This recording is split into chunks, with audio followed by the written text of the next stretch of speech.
ನಮಸ್ಕಾರ ವೀಕ್ಷಕರೇ, ನಾನು ಶ್ರುತಿ ಕಿತ್ತೂರು. ಧರ್ಮಸ್ಥಳ ಕೇಸ್ಗೆ ಸಂಬಂಧಪಟ್ಟಂತೆ ಪ್ರತಿದಿನ ಕೂಡ ಒಂದೊಂದು ಬೆಳವಣಿಗೆಗಳಾಗ್ತಾ ಇದೆ. ಪ್ರಮುಖವಾಗಿ ಈ ಕೇಸ್ಗೆ ಈಗ ಅಧಿಕೃತವಾಗಿ ರಾಜಕೀಯ ನಾಯಕರು ಎಂಟ್ರಿ ಕೊಟ್ಟರು. ಬಿಜೆಪಿಯ ನಿಲುವು ಕೂಡ ಸ್ಪಷ್ಟವಾಗಿ ಹೋಯಿತು. ಧರ್ಮಸ್ಥಳದ ಪರವಾಗಿ ನಿಮ್ಮ ಪರವಾಗಿ ನಾವು ನಿಂತ್ಕೊಳ್ತೀವಿ, ಸದಾ ಇರ್ತೀವಿ ಅನ್ನುವಂಥ ಸಂದೇಶಗಳನ್ನು ನಿನ್ನೆ ಧರ್ಮಸ್ಥಳದ ನೆಲದಿಂದಲೇ ಕೊಟ್ಟಾಯಿತು. ಬಟ್ ಈ ಪ್ರಕರಣ ದಿಕ್ಕು ತಪ್ತಾ ಇದೆಯಾ, ರಾಜಕೀಯ ಸ್ವರೂಪ ಪಡೆದುಕೊಳ್ತಾ ಇದೆಯಾ, ಸತ್ಯಾಸತ್ಯತೆ ಹೊರಗಡೆ ಬರೋದೇ ಇಲ್ವಾ, ಆರೋಪಗಳೇ ಸುಳ್ಳ, ಯಾರು ಬೇಕು ಅಂತ ಷಡ್ಯಂತ್ರ ಮಾಡಿದ್ರ, ಇಂಥ ಅನೇಕ ಪ್ರಶ್ನೆಗಳು ಪ್ರತಿಯೊಬ್ಬ ನಾಗರಿಕರನ್ನ ಕೂಡ ಕಾಡ್ತಾ ಇದೆ ಧರ್ಮಸ್ಥಳ ಕೇಸ್ಗೆ ಸಂಬಂಧಪಟ್ಟಂತೆ.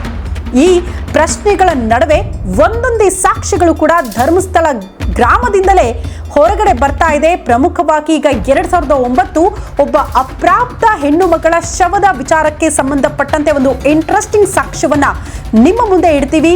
ಪೊಲೀಸರಿಗೆ ಇದಕ್ಕಿಂತಲೂ ಸಾಕ್ಷ್ಯ ಬೇಕಾಗಿತ್ತ ಕ್ರಮ ಕೈಗೊಳ್ಳೋದಕ್ಕೆ ಅನ್ನೋದನ್ನ ನೀವು ಕೂಡ ಪ್ರಶ್ನೆ ಮಾಡ್ತೀರಿ. ಹಾಗಾಗಿ ಮಿಸ್ ಮಾಡದೆ ಈ ಎಪಿಸೋಡನ್ನ ಕೊನೆ ತನಕ ನೋಡಿ.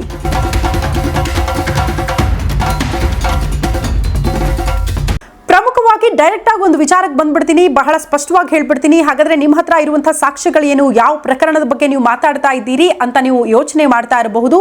ಈ ವಿಚಾರ ಅಂದ್ರೆ ಯಾವ್ದು ಸಾಕ್ಷ್ಯ ಅಂದ್ರೆ ಒಂದು ಪತ್ರ, ಪೊಲೀಸರೇ ಬರೆದಿರುವಂತಹ ಒಂದು ಪತ್ರವನ್ನ ನಿಮ್ಮ ಮುಂದೆ ಇಡ್ತೀವಿ. ಆ ಪತ್ರದಲ್ಲಿ ಅವರು ಉಲ್ಲೇಖ ಮಾಡಿರುವಂತಹ ಅಂಶಗಳನ್ನ ಕೂಡ ನೀವು ಗಮನಿಸಿದ್ರೆ ನಿಮಗೆ ಒಂದು ಅಂದಾಜು ಸಿಕ್ಬಿಡುತ್ತೆ ಯಾರ ವೈಫಲ್ಯ, ಯಾರ ಪ್ರಭಾವ ಹೇಗಿತ್ತು ಈ ಪ್ರಕರಣಗಳಲ್ಲಿ ಅನ್ನೋದು. 2009 ಬೆಳ್ತಂಗಡಿ ಠಾಣೆ ಪೊಲೀಸರು ಧರ್ಮಸ್ಥಳ ಗ್ರಾಮ ಪಂಚಾಯಿತಿ ಕಾರ್ಯದರ್ಶಿಗೆ ಈ ಪತ್ರವನ್ನ ಬರೀತಾರೆ. ಈ ದೂರಿನ ಸಾರಾಂಶ ಹೇಗಿದೆ ಅನ್ನೋದನ್ನ ಗಮನಿಸೋಣ. ಧರ್ಮಸ್ಥಳ ಗ್ರಾಮ ಪಂಚಾಯಿತಿ ಕಾರ್ಯದರ್ಶಿಗೆ ಬೆಳ್ತಂಗಡಿ ಠಾಣೆ ಪೊಲೀಸರಿಂದ ಬರೆಯಲಾಗಿರುವ ಪತ್ರ ದಿನಾಂಕ 15/6/2009. ಧರ್ಮಸ್ಥಳ ಸ್ನಾನ ಘಟ್ಟದ ಬಳಿ ಸುಮಾರು 15ರಿಂದ 20 ವರ್ಷದ ಯುವತಿಯ ಅಪರಿಚಿತ ಶವ ಸಿಕ್ಕಿದೆ ಅಂತ. ಇದಕ್ಕೆ ವಾರಸುದಾರರು ಯಾರು ಇಲ್ಲದ ಕಾರಣ ಮೃತದೇಹ ಸರ್ಕಾರಿ ಆಸ್ಪತ್ರೆಯ ಶವಾಗಾರದಲ್ಲಿ ಇರುತ್ತೆ. ಆದ್ದರಿಂದ ತಾವು ಪಂಚಾಯಿತಿ ವತಿಯಿಂದಲೇ ಇದನ್ನ ಶವ ಸಂಸ್ಕಾರ ಮಾಡಬೇಕು ಅಂತ ಕೋರಿಕೊಳ್ಳುತ್ತಿದ್ದೇವೆ ಅಂತ ಇದೇ ಬೆಳ್ತಂಗಡಿ ಠಾಣೆಯ ಪೊಲೀಸರು ಗ್ರಾಮ ಪಂಚಾಯಿತಿ ಕಾರ್ಯದರ್ಶಿಗೆ ಈ ಅಂಶವನ್ನ ಉಲ್ಲೇಖ ಮಾಡ್ತಾ ಒಂದು ಪತ್ರವನ್ನ ಬರೀತಾರೆ. ಈಗ ಬನ್ನಿ ಅಸಲಿ ವಿಷಯ. ಇದು ಹೇಗಪ್ಪ ಸಾಕ್ಷ್ಯ ಆಗುತ್ತೆ? ಅಲ್ಲಿ ಯಾವುದೋ ಅಪ್ರಾಪ್ತ ಶವ ಪತ್ತೆಯಾಗಿತ್ತು, ಅದನ್ನ ದಫನ್ ಮಾಡೋದಕ್ಕೆ ನಿಯಮಗಳ ಪ್ರಕಾರ ಗ್ರಾಮ ಪಂಚಾಯಿತಿಗೆ ಪತ್ರ ಬರೆದ್ರು ಪೊಲೀಸರು. ಇದರಲ್ಲಿ ತಪ್ಪೇನು ಅನ್ನೋದು ಬಹುತೇಕರ ಪ್ರಶ್ನೆ ಆಗುತ್ತೆ. ಯಾಕೆ ತಪ್ಪಾಗುತ್ತೆ, ಯಾಕೆ ನಿಯಮಗಳ ಬಾಹಿರವಾಗಿ ಪೊಲೀಸರು ನಡೆದುಕೊಳ್ತಾರೆ, ಯಾಕೆ ಪ್ರಭಾವಕ್ಕೊಳಗಾಕಿದ್ರು ಅನ್ನೋದು ಸ್ಪಷ್ಟವಾಗುತ್ತೆ ಅನ್ನೋದನ್ನ ಈಗ ಗಮನಿಸೋಣ. ಒಂದು ಶವ ಸಿಕ್ಕ ಒಂದೇ ದಿನಕ್ಕೆ ಪೊಲೀಸರು ಹೆಂಗಿದನ್ನ ಡಿಸೈಡ್ ಮಾಡಿದ್ರು ಅಪರಿಚಿತ ಶವ ಅಂತ. ಆಗ ಆವರಣದಲ್ಲಿ ಶವ ಪತ್ತೆ ಆಯಿತು. ಯಾರದ್ದು, ಇದರ ವಾರಸುದಾರರು ಏನು, ಹೇಗೆ ಸತ್ತಿದ್ದಾರೆ, ಯಾಕೆ ಇಲ್ಲಿ ಬಂದಿದ್ರು, ಒಬ್ಬಳೇ ಬಂದಿದ್ಲಾ, ಅಪ್ರಾಪ್ತ ಬಾಲಕಿ ಬೇರೆ, ಈ ಆಯಾಮಗಳಲ್ಲಿ ತನಿಖೆ ಮಾಡಬೇಕಲ್ಲ. ಒಂದು ಜನಸಾಮಾನ್ಯರಿಗೆ ಇರುವಂಥ ಜ್ಞಾನ ಅಲ್ವಾ ಅದು. ಯಾರೋ ಒಂದು ಹುಡುಗಿ ಶವ ಪತ್ತೆ ಆದ ತಕ್ಷಣ ಹೋಗಿ ದಫನ್ ಮಾಡಿಬಿಡ್ತಾರಾ? ಇಲ್ಲ, ಯಾರ್ದೋ ಗೊತ್ತಿಲ್ಲ, ಯಾರೋ ಹಿಂದೆ ಮುಂದೆ ಇರಲಿಲ್ಲ ಅನ್ನೋ ಕಾರಣಕ್ಕೆ ಜನಸಾಮಾನ್ಯರು ಕೂಡ ಪ್ರಶ್ನೆ ಮಾಡ್ತಾರೆ. ಯಾರ್ದು, ಯಾಕೆ ಬಂದಿದ್ಲು, ಅಪ್ರಾಪ್ತ ಶವ ಅನ್ನೋ ಕಾರಣಕ್ಕೆ ಅಟ್ಲೀಸ್ಟ್ ಅದ್ರ ಬಗ್ಗೆನಾದ್ರೂ ತನಿಖೆ ಆಗಬೇಕಾಗಿತ್ತಲ್ಲ. ತನಿಖೆ ಆಗೋದಿಲ್ಲ. ಒಂದೇ ದಿನಕ್ಕೆ ಅಲ್ಲಿನ ಪೊಲೀಸರೇ ಡಿಸೈಡ್ ಮಾಡಿಬಿಡ್ತಾರೆ ಇದು ಅಪರಿಚಿತ ಶವ ಅಂತ. ಎಸ್, ಪತ್ರ ಬರೆದ ದಿನವೇ ಶವ ಸಿಕ್ಕಿದೆ ಅಂದ್ರೆ ಅವತ್ತೇ ಅಂತ್ಯ ಸಂಸ್ಕಾರ ಮಾಡೋದಕ್ಕೂ ಕೂಡ ಗ್ರಾಮ ಪಂಚಾಯಿತಿ ಮುಖ್ಯ ಕಾರ್ಯದರ್ಶಿಗೆ ಅವರು ಕೋರ್ಕೊಳ್ತಾರೆ. ಅಂದ್ರೆ ಅಂಶವನ್ನ ಕೂಡ ಉಲ್ಲೇಖ ಮಾಡ್ತಾರೆ ಪೊಲೀಸರು.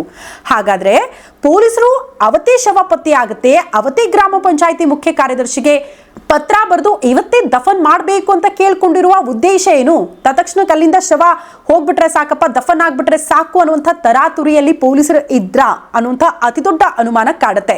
ನೆಕ್ಸ್ಟ್, ಮರಣೋತ್ತರ ಪರೀಕ್ಷೆಗೆ ಏನು ನಿಯಮ ಪಾಲಿಸಿದ್ರು ಅನ್ನೋದು ಕೂಡ ಪ್ರಶ್ನೆ ಆಗುತ್ತೆ. ಯಾಕಂದ್ರೆ ಯಾವುದಾದ್ರೂ ಮೃತದೇಹದ ಮರಣೋತ್ತರ ಪರೀಕ್ಷೆ ಮಾಡಬೇಕು ಅಂದ್ರೆ ಸಂಬಂಧಿಗಳ ಅನುಮತಿ ಬೇಕು. ಓಕೆ, ಅದಕ್ಕೆ ವಾರಸುದಾರರಿಲ್ವಾ, ಸಂಬಂಧಿಗಳು ಯಾರು ಕೂಡ ಪತ್ತೆ ಆಗ್ಲಿಲ್ವಾ, ಅಲ್ಲಿ ಸಂಬಂಧಪಟ್ಟಂತಹ ಮ್ಯಾಜಿಸ್ಟ್ರೇಟ್ ಅವರ ಅನುಮತಿಯನ್ನಾದ್ರೂ ಪಡೆದುಕೊಳ್ಬೇಕು. ಈ ರೀತಿ ನಾವು ಮರಣೋತ್ತರ ಪರೀಕ್ಷೆ ಮಾಡ್ತಾ ಇದ್ದೀವಿ, ಇದು ಅಪರಿಚಿತ ಶವ ಆಗಿದೆ ಅನ್ನೋದ್ರ ಬಗ್ಗೆ ಅವ್ರದೊಂದು ಸಿಗ್ನೇಚರ್ ಬೇಕು, ಅವ್ರದೊಂದು ಅನುಮತಿ ಬೇಕಾಗುತ್ತೆ.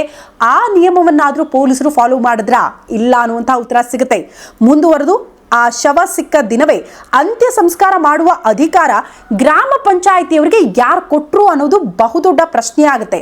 ತರಾತುರಿಯಲ್ಲಿ ಶವ ಸಿಕ್ಕ ದಿನ ಇವ್ರು ಪತ್ರ ಬರೀತಾರೆ, ಅವತ್ತೇ ಹೋಗಿ ದಫನ್ ಮಾಡ್ತಾರೆ ಗ್ರಾಮ ಪಂಚಾಯಿತಿಯವರು ಅಂತ ಅಂದ್ರೆ ಇಷ್ಟು ತರಾತುರಿಯಲ್ಲಿ ಅವ್ರು ಹೋಗಿ ಶವವನ್ನ ದಫನ್ ಮಾಡುವಂತ ಅಧಿಕಾರವನ್ನ ಗ್ರಾಮ ಪಂಚಾಯಿತಿಗೆ ಕೊಟ್ಟವರು ಯಾರು?